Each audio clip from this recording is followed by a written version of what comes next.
What's good, y'all? So UFC 301 is coming up. I'm not sure if y'all been paying attention to it, and I really think that there's been a UFC 300 hangover. I mean, that was an amazing event.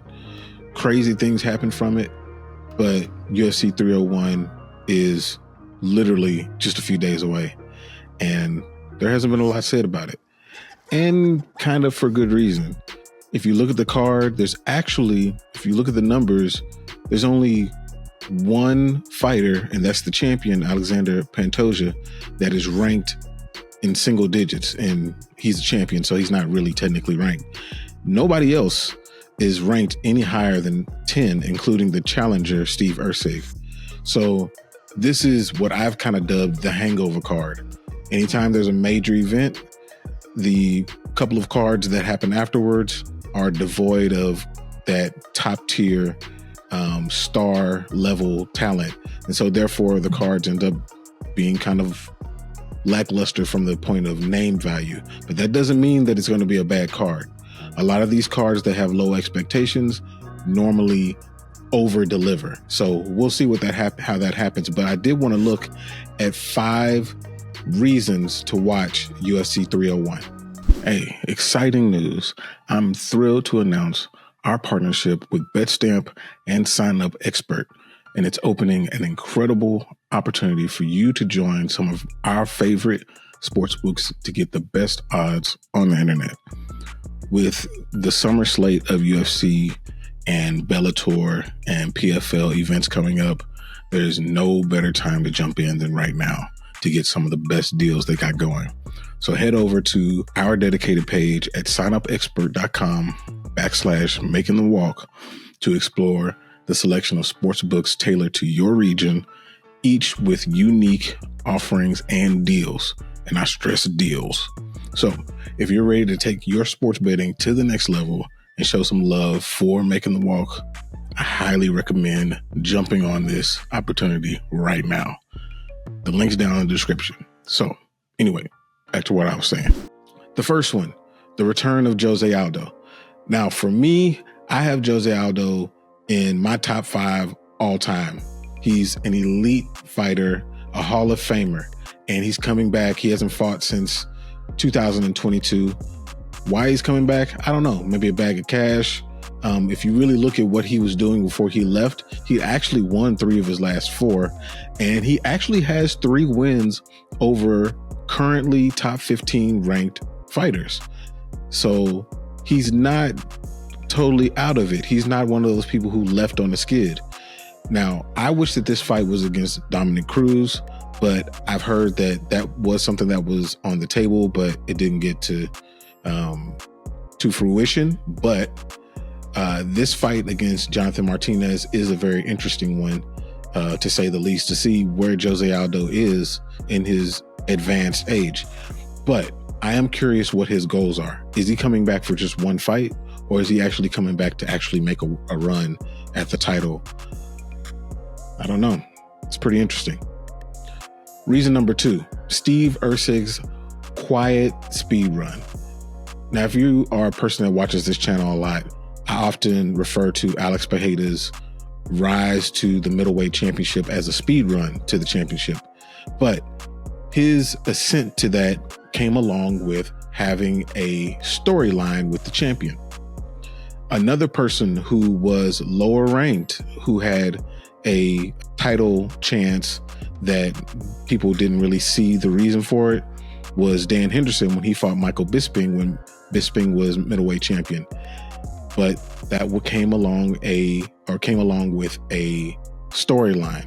Dan Henderson viciously KO'd Bisping. Bisping wanted that win back. There's no storyline here, but Steve Erceg is kind of elite. Now, is he elite against the elites? We don't know that yet, but this is an opportunity to shock the world. And if you look at the odds have him as a plus 210 underdog, which is not that bad.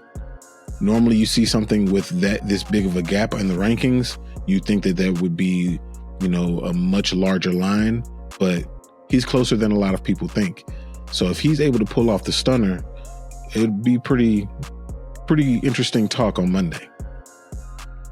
The third thing, the rise of Vitor Petrino and the fall of Anthony Smith. Man, Anthony Smith has had a rough go these last 4 fights. Now, I know that he has a win on his ledger in those 4 fights, but that fight against Ryan Spann, even though I'm a Lionheart fan, I think he lost that fight. So in reality, he could be on a 4-fight losing streak. And that's pretty bad at this age. Now, looking at interviews heading into this, he's saying all the right things. He's saying that he feels he's getting better and he's improving even at this point of his career. But I'm curious how this is going to play out for him going against another powerful individual, which the majority of people in the light heavyweight division are powerful individuals. But he's going against one who kind of reminds me of Thiago Santos. He carries that kind of power and he's never been beat.